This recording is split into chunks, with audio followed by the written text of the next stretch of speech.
అల్లూరి సీతారామరాజు ప్రతి తెలుగువాడి గుండెల్లో ప్రత్యేక స్థానం కలిగిన వ్యక్తిత్వం ఉన్న స్వాతంత్ర పోరాట యోధుడు. మన తెలుగువారి గౌరవాన్ని ఇనుమడింపచేసి మొట్టమొదట్లో స్వాతంత్ర పోరాటంలో ఒక వీరోచితంగా పోరాడి మన తెలుగువారి ఆత్మగౌరవాన్ని నిలబెట్టిన వ్యక్తి. ఆ గొప్ప వ్యక్తి, గొప్ప యోధుడి పేరు మీద అల్లూరి సీతారామరాజు ఇంటర్నేషనల్ ఎయిర్పోర్ట్ 1వ తారీఖున ప్రధానమంత్రి శ్రీ నరేంద్ర మోడీ గారి చేతుల మీదుగా జాతికి అంకితం చేయబోవటం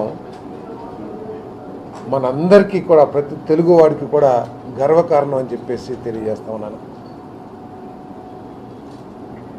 ఈ ఎయిర్పోర్ట్ని పూర్తి చేయటంలో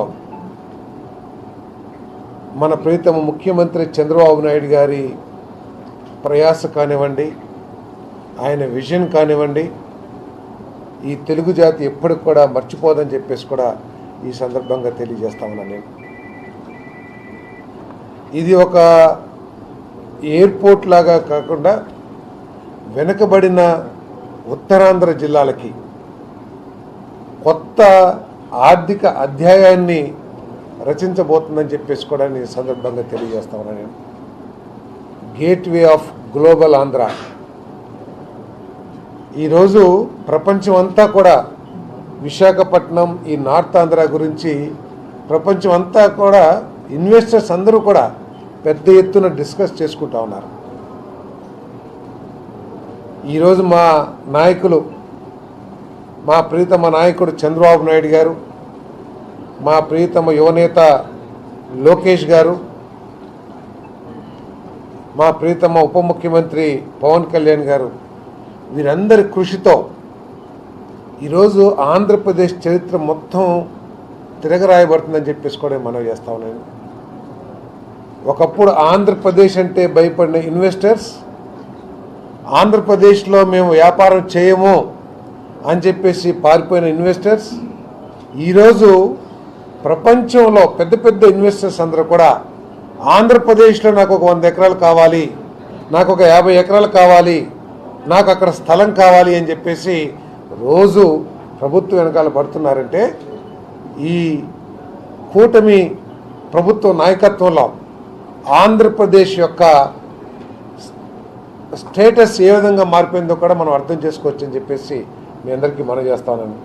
ఈరోజు గూగుల్, మరి ప్రత్యేకంగా లోకేష్ గారు వారి కృషితో, వారి వ్యక్తిగత సంబంధాలతో, మరి ప్రభుత్వం తరపు నుంచి చేసిన ప్రయత్నంతో గూగుల్ వచ్చిన తర్వాత ప్రపంచం అంతా కూడా, ప్రపంచమే కాదు ప్రత్యేకంగా భారతదేశంలోని రాష్ట్ర ప్రభుత్వాలన్నీ కూడా వాట్స్ హ్యాపెనింగ్ ఇన్ ఆంధ్రప్రదేశ్, ఏ విధంగా వెళ్ళిపోయింది అని చెప్పేసి అందరూ ఆశ్చర్యంతో చూడాల్సిన పరిస్థితి మరి ఈరోజు మరి గూగుల్ ద్వారా వచ్చిందని చెప్పేసి మనం చేస్తాం.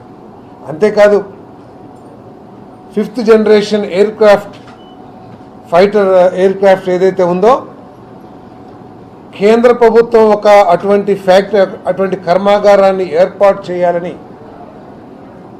ఆలోచన తెలియగానే మన రాష్ట్ర నాయకత్వం, ముఖ్యమంత్రి గారు లోకేష్ గారు ఏప్రిల్ 9వ తారీఖున ప్రారంభించి మే 13, 14 తారీఖుల కల్లా శంకుస్థాపన చేసి ల్యాండ్ ఎక్విజిషన్ పూర్తి చేసి కేంద్ర ప్రభుత్వానికి అప్పచెప్పారంటే ఈ రాష్ట్రంలో ఎటువంటి స్పీడ్తో అభివృద్ధి జరుగుతుంది, ఎటువంటి స్పీడ్తో ఇన్వెస్టర్స్ని ఆకర్షిస్తున్నారో అందరూ కూడా అర్థం చేసుకోవాల్సిన పరిస్థితి వస్తుందని చెప్పేసి మనం చేస్తాం. మరి ప్రత్యేకంగా ఈ భోగాపురం ఎయిర్పోర్ట్ అనేది ఆంధ్రప్రదేశ్ ఆ కొత్త ఆర్థిక అధ్యాయాన్ని రచించబోతుందని చెప్పేసి మనం చేస్తాను. ఈ ఎయిర్పోర్ట్ దాదాపు 2203 ఎకరాల్లో 4592 కోట్ల పెట్టుబడితో మరి 6 మిలియన్ ప్యాసింజర్స్ ఫస్ట్ ఫేజ్లో, వాళ్ళు ఇంకా రాబోయే సంవత్సరాల్లో మరి ఇది కొన్ని కోట్ల మంది ప్యాసింజర్స్ని హ్యాండిల్ చేసే స్థాయిలో ఈ భోగాపురం ఇంటర్నేషనల్ ఎయిర్పోర్టు నిర్మించబడుతుందని చెప్పేసి మనం చేస్తాను. మరి దీని ద్వారా మరి ఉత్తరాంధ్ర, ఇప్పుడు దాకా ఉత్తరాంధ్ర అంటే వెనుకబడిన జిల్లాలు, మన రాష్ట్రం విభజించబడేటప్పటికీ బ్యాక్వర్డ్ జిల్లాలుగా ఈ మూడింటిని పరిగణించి దీనికి ఏదో స్పెషల్ ఫండ్ అని చెప్పేసి ఆ రోజు మన విభజన చట్టంలో కూడా పొందుపరిచారు. కానీ భవిష్యత్తులో రాబోయే రోజుల్లో ఈ 3 జిల్లాలు ఆంధ్రప్రదేశ్కి కావాల్సిన ఆర్థిక పురోగతిని, ఆర్థిక బలాన్ని చేకూర్చబోతున్నాయి అని చెప్పేసి కూడా నేను ఈ సందర్భంగా తెలియజేస్తా ఉన్నాను. మరి ఈ ప్రాంత వాసులందరూ కూడా కష్టపడి, ఈ ప్రాంత వాసుల పాత్ర లేకోకుండా దేశంలో అభివృద్ధి కూడా లేదని చెప్పేసి చెప్పడానికి నేను సంశయించనని చెప్పేసి కూడా నేను మనవి చేస్తాను. వ్యవసాయ పనులు కానివ్వండి, లేదు బాంబేలో నిర్మాణ పనులు కానివ్వండి, ఇక్కడి నుంచి మరి నైపుణ్యం కలిగిన ఎంతో వేలాది మంది దేశంలో నలుమూలలో వెళ్ళి ఆయా రంగాల అభివృద్ధికి మరి తోడ్పాటు అందిస్తున్న విషయం మనందరికీ తెలిసిందే. మరి ఈరోజు ఆ ప్రాంత వాసులందరూ కూడా ఎక్కడికి మరి మన మైగ్రేషన్ కాకుండా ఇక్కడే వారందరికీ కూడా ఉపాధి లభించడమే కాకుండా ఈ ప్రాంతాల్లో మరి యువతకి మరి మంచి ఉపాధి అవకాశాలు కూడా లభిస్తాయని చెప్పేసి మనం చేస్తాను. ఈ ప్రభుత్వం వచ్చిన తర్వాత కేవలం ఈ 3 జిల్లాల్లోనే 6.13 లక్షల కోట్ల రూపాయలు పెట్టుబడులతో 189 ప్రాజెక్టులు మరి పనులు ప్రారంభించని చెప్పేసి మనం చేస్తాను. ఏదో ప్రతిపక్షం అబద్ధాలనే ఒక బేస్మెంట్గా పునాదిగా చేసుకుని మరి బురద జల్లటానికి, అబద్ధాలను ప్రచారం చేయటానికి, లేదా కొన్ని సాంకేతిక కారణాలతో మరి తప్పుడు ప్రచారాలు చేయడానికి ప్రయత్నం చేస్తున్నా వాస్తవం 189 ప్రాజెక్టులు, 6.13 లక్షల కోట్ల పెట్టుబడి, 5.57 లక్షల మందికి డైరెక్ట్గా కానీ ఇండైరెక్ట్గా కానీ ఉపాధి అవకాశాలు ఈ 3 జిల్లాల్లో, ఈ ఉత్తరాంధ్ర రీజియన్లో జరగబోతుందని చెప్పేసి మనం చేస్తాను. ఇప్పటికే ఇది కేవలం ఏదో మనం లారీలు వెనకాల చూస్తూ ఉంటాం, నన్ను చూచి ఏడవకురా అని చెప్పేసి. నేను అటువంటి వాళ్ళకి నేను మనవి చేస్తా ఉన్నాను. ఆంధ్రప్రదేశ్ అభివృద్ధిని మీరందరూ కూడా హర్షించండి. మీరు కూడా ఏదన్నా సూచనలు చేయాలనుకుంటే సూచనలు చేయండి. అంతేకాని దీన్ని చూసి ఏడుపు పెట్టుకుంటే చరిత్రల హీనులుగా మిగిలిపోతారు తప్పితే వేరేది కాదని చెప్పేసి కూడా నేను ఈ సందర్భంగా తెలియజేస్తాను. వీటిని మరి ముఖ్యమంత్రి గారు ప్రతి క్యాబినెట్లో కూడా మరి ఈ పురోగతి మీద, కొత్త ఇన్వెస్ట్మెంట్స్ గురించి చర్చించి అనేక నిర్ణయాలు తీసుకోవడం ద్వారా ఈ రీజనే కాదు, ఈరోజు మీరు రాయలసీమ తీసుకోండి. రాయలసీమలో కూడా పారిశ్రామికంగా రాయల్ ఎన్ఫీల్డ్ కానివ్వండి, జేఎస్డబ్ల్యూ స్టీల్ ప్లాంట్ కానివ్వండి, మరి ఎయిర్ క్రాఫ్ట్ ఏదైతే ఇందాక చెప్పానో కేంద్ర ప్రభుత్వ సంస్థతో ఎయిర్ క్రాఫ్ట్ కానివ్వండి, వీటన్నిటికీ మించి 1,30,000 కోట్ల రూపాయలతో హార్టికల్చర్ హబ్ కేంద్ర ప్రభుత్వ సహకారంతో కానివ్వండి.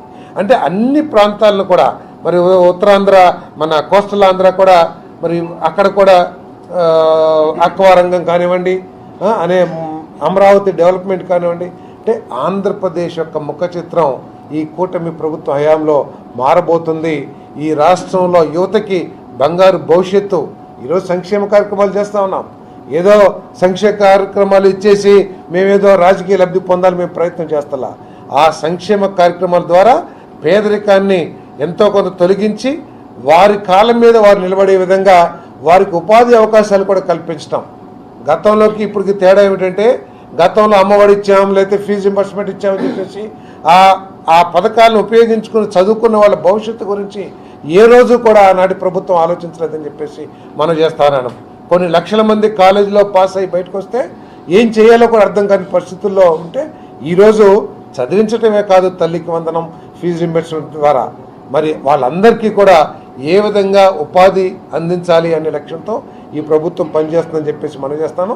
ఈ ప్రభుత్వం యొక్క లక్ష్యం 20 లక్షల ఉద్యోగాలని ఈ 5 సంవత్సరాల్లో మరి కల్పించాలనేది లక్ష్యంతో ఈ ప్రభుత్వం పనిచేస్తుంది. మరి ఈ భోగాపురం ఎయిర్పోర్ట్ ఆంధ్రప్రదేశ్ చరిత్రలో ఒక గొప్ప అధ్యాయంగా మిగలబోతుందని చెప్పేసి మనం చేస్తాను. మరి ఈ కార్యక్రమానికి 3 జిల్లాల నుంచి కూడా పెద్ద ఎత్తున లక్షలాది మంది తరలి వస్తారని చెప్పేసి మరి ప్రజల్లో ఉన్న అభిప్రాయం తెలియజేస్తూ ఉంది. మరి వారికి రవాణా సౌకర్యాలు ఏర్పాటు చేస్తాను. ఎవరు వచ్చినా కూడా ఎటువంటి అసౌకర్యం లేకోకుండా విఐపీలకు కానివ్వండి, విలేకరులకు కానివ్వండి, అదే సామాన్య ప్రజానికానికి కానివ్వండి, అందరికీ కూడా సౌకర్యవంతంగా ఈ ఇనాగరేషన్లో భాగస్వామ్యాన్ని చేయడానికి ఈ ప్రభుత్వం అన్ని ఏర్పాట్లు కూడా చేస్తుందని చెప్పేసి ఈ సందర్భంగా తెలియజేస్తా ఉన్నాను. కూటమి ప్రభుత్వం సమిష్టి కృషికి సంకేతమని ఇంటింటికి తీసుకెళ్లాలని ముఖ్యమంత్రి కూడా చెప్తున్నారు. మీ శాఖ ద్వారా ఏ విధమైన ప్రణాళికతో జనంలో కలుగుతుంది? తప్పకుండా ఇప్పటికే ఏ విధంగా అడ్వర్టైజ్మెంట్ చేయాలి, డ్రోన్స్తో ఈ 3 జిల్లాల్లో జరిగిన అభివృద్ధిని ఈ 3 జిల్లాల్లో కూడా ప్రచారం చేస్తూ ఉన్నాం. మరి ప్రతిరోజు కూడా ఒక థీమ్ పెట్టుకుని ఈ జిల్లాల్లో జరుగుతున్న అభివృద్ధికి సంబంధించి సమాచారాన్ని ప్రజలకి అందజేస్తూ ఉన్నాం. ఇంకా రేపటి నుంచి మరి గూగుల్లో ఎటువంటి పనులు జరుగుతున్నాయి, ఆర్సిలరీ మిట్టల్లో ఎటువంటి పనులు జరుగుతున్నాయి అవి కూడా షూట్ చేసి వాటిని కూడా ప్రజల్లోకి తీసుకెళ్ళి ఏం జరుగుతుంది ఈ రాష్ట్రంలో, ఈ కూటమి ప్రభుత్వంలో చంద్రబాబు నాయుడు గారి నాయకత్వంలో ఎటువంటి అభివృద్ధి జరుగుతుందని చెప్పేసి వారికి కళ్ళకు కట్టేటట్లు వీటన్నిటిని కూడా తీసుకెళ్తున్నాం. ఈ 3 రోజులతో ఈ కార్యక్రమం ఆగిపోదు. ఈ కార్యక్రమం ఐఎన్పిఆర్ బాధ్యతతో మరి ప్రజలు ప్రతి ఇంటికి కూడా ఈ రాష్ట్రంలో ప్రత్యేకంగా ఈ ఉత్తరాంధ్ర జిల్లాలో జరిగే అభివృద్ధికి సంబంధించిన పూర్తి సమాచారాన్ని ప్రజలకి మీడియా ద్వారా కానివ్వండి, సోషల్ మీడియా ద్వారా కానివ్వండి అన్నీ కూడా తెలియజేస్తామని చెప్పేసి ఇది సబ్జెక్ట్ డిఫరెంట్. ఇది భోగాపురం ఏర్పడింది. ఇందాక నేను చెప్పే కదా లారీలు వెనకాల నన్ను చూసి ఏడవకరా అని చెప్పేసి, అంతకంటే నేనేం చెప్పలేను. దాదాపు 2-3 లక్షలు వస్తారని చెప్పేసి, 3 లక్షల రూపాయలు 3 లక్షల మంది ఇంకా ప్లస్ కూడా వస్తారని చెప్పేసి, అంటే క్షేత్రస్థాయి నుంచి మాకు అందుతున్న సమాచారం బట్టి 3 లక్షలు దాటి వస్తారని చెప్పేసి మేము భావిస్తా ఉన్నాం. తప్పకుండా ఈ కార్యక్రమం ఎప్పుడూ జరగని విధంగా గొప్పగా గ్రాండ్గా జరుగుతుందని చెప్పేసి తెలియజేస్తాం. ఈ విమానాశ్రయం శంకుస్థాపన చేసింది చంద్రబాబు నాయుడు గారు, ప్రారంభోత్సవం చేస్తున్నది కూడా మీ ప్రభుత్వం. ఈ దశలో ఇది మా ఘనతని వైసీపీ చెప్పుకునే ప్రయత్నం చేస్తుంది. ఇది మీ మాటలోనే ఉంది కదా, శంకుస్థాపన చేశారు, ప్రారంభోత్సవం చేశారని చెప్పేసి. దేవుడు ఎవరి చేత ఏ పని చేయించాలో దేవుడు ముందు అన్నీ చేసి ఉంటారు. బహుశా ఇటువంటి చేయాల్సి వస్తేనే వాళ్ళని పంపించుంటారు ఇంటికి.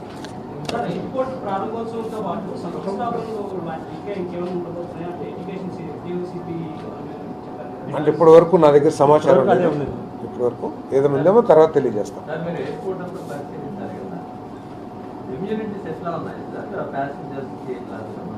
అంటే వరల్డ్ క్లాస్ టెక్నాలజీతో, వరల్డ్ క్లాస్ ఫెసిలిటీస్తో, వరల్డ్ క్లాస్ కనెక్టివిటీని మరి జిఎంఆర్ సంస్థ ఏర్పాటు చేసింది. మరి నేనైతే ఇంకా చేయలేదు. 100% వరల్డ్ క్లాస్ లెవెల్లోనే ఉంటుందని చెప్పేసి భావిస్తాను. సార్, ఎయిర్పోర్ట్ మంచిగా కట్టారు, బాగుంది, అందరూ అప్రిషియేట్ చేస్తున్నారు. కానీ ఇండియాలో హైయెస్ట్ యూజర్ డెవలప్మెంట్ ఇక్కడ ఫిక్స్ చేశారు.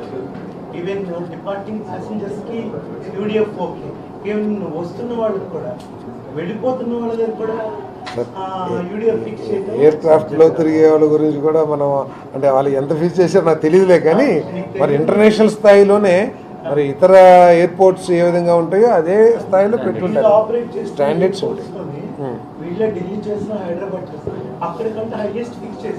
దానికి సంబంధించి నా దగ్గర సమాచారం లేదు. ఓకే, సో మీ అందరి సహకారం కావాలి ఈ కార్యక్రమాన్ని గొప్పగా. అంటే ఏం కావాలి చెప్పండి. వచ్చాం కదా ఈరోజే కదా, మీ అందరి ప్రత్యేకంగా కాదు, ప్రత్యేకంగా మీడియాకి స్పెషల్ అన్ని ఎన్క్లోజర్స్ కానివ్వండి, వాళ్ళ ట్రాన్స్పోర్ట్ మీరు ఏదైనా సూచనలు చేస్తే చెప్పండి. తప్పకుండా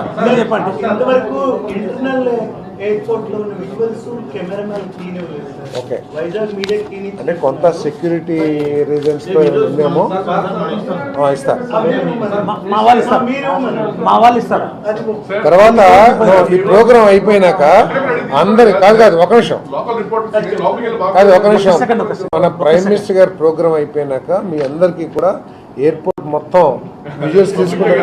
అంటే కాదు కదా, అంటే ఎయిర్పోర్ట్ కావాలి కదా మీకు, ఎయిర్పోర్ట్ విజువల్స్ అన్నీ కావాలి కదా. ఇప్పుడైతే సెక్యూరిటీ రీజన్స్ కానివ్వండి, లేకపోతే ఇంకా చిన్న చిన్న పనులు జరుగుతూ ఉండొచ్చు.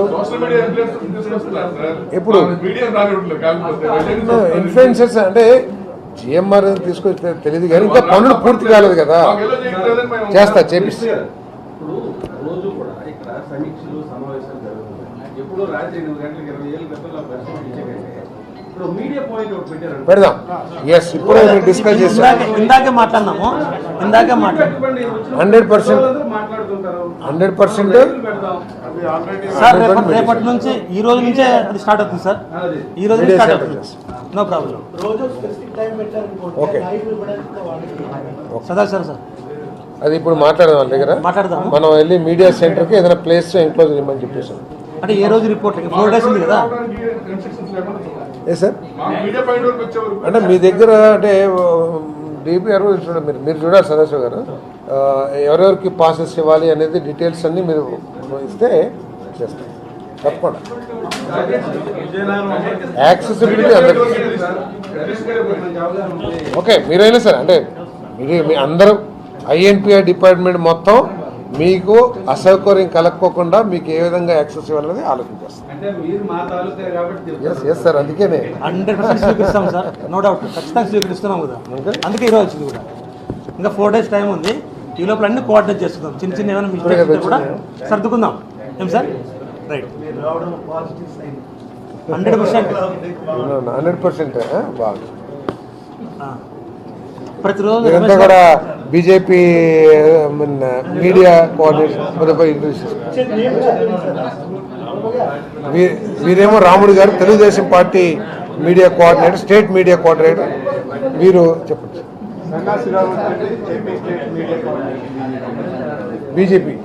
బీజేపీ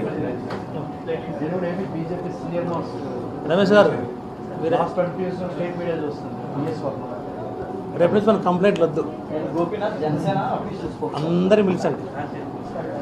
నా పేరు పేడే రామ్మోహన్ రావు, ఆంధ్రప్రదేశ్ నియోజకవర్గ incharge and AMC chairman Janasena. Okay, అన్ని పార్టీలు కలిపి రమేష్ గారు ఫుడ్ ఎటువంటిది లేకుండా ఓకే, అది కూడా మనం డిస్కస్ చేసుకుందాం. ఓకే,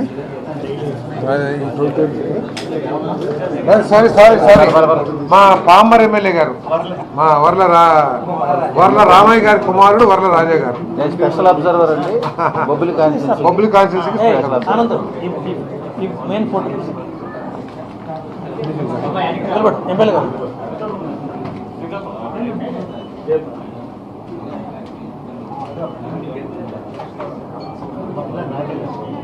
కుమార్